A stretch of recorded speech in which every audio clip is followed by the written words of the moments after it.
Okay, so because VP debate doesn't have one team wins and one team loses, your ranking is frequently decided on role fulfillment. If you're anywhere close to similar, role fulfillment is often the criteria by which it's decided.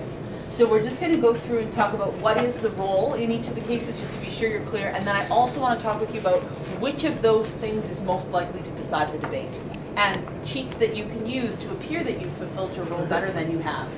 Okay, so you guys, all right. Finally. All about the cheats. Okay, so let's talk about the first speaker on first prop. What's the primary job of that speaker? Set up the round. Yes. Proposition will lose the round if what happens in this speech? Model sucks. Yeah, if the model is bad, then you're for.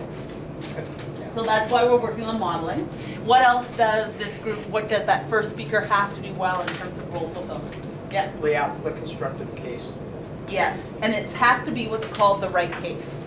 Now, actually there are multiple right cases, so the right case is a little bit confusing. What does the right case mean though? Expected arguments. Yeah, Start and continue. the biggest arguments, And yeah. answer burdens. Yeah, the way you know if it's right is it's actually hit the burdens. Now, does everybody know what burdens means? Yep. Is that a familiar term? Is there anybody who's not quite sure? Okay. Burdens means in the given topic, in order for you to be able to win, there are certain things you have to prove for sure, or you would lose. So that's what burdens are. And so you're just looking to make sure that you have successful, the job of proposition is to signal those burdens in that first round and how they're going to be discharged. So the other job with that is there's always a big underlying debate. And the big underlying debate is a fundamental debate that comes back in society over and over and over again. And your job is to make sure that you set up the case so it's on that underlying debate, and also to make sure so that the other person's underlying debate is forced on them as well. So when Brittany said modeling is critical, that's what she means. You put yourself right in the place where the underlying debate has to be. Yeah, in the playpen. Okay, so that may not be familiar to those of you who don't have to listen to me talk about this all the time, but we'll come back to that when we talk about modeling. Okay, so everybody understand the basics of what we're talking about there in terms of what first prop has to be. So we'll go through the theory for each one, and then we're going to practice. So we're going to start with, I'm going to do a very short first prop speech here, and I want you to figure out what I've done wrong, based on what I just said the burdens of first prop are, the obligations and sort of role fulfillment. Everybody ready? Okay, what topic am I doing? Jason has a list. Oh, yeah, okay. How about, this house supports safe injection sites. Okay, awesome. Everybody ready? So I'm going to do a little bit of a speech. You don't need to write anything down. I'm going to abbreviate. So I'm not going to fully develop any of my arguments, but I'm just going to go through the structure, and you're listening to what would cause me to lose the round. And it won't be this argument. So don't think about the argument, because that's where Cedar brains automatically go, oh, I have clash for that. That's not going to be the thing. Okay, so don't watch for that. Everybody ready? Okay, ladies and gentlemen, we in Proposition here today will be discussing for you why it's absolutely critical that the government is the group to provide a safe injection site, because providing safe injection site makes the whole society safer in the long term.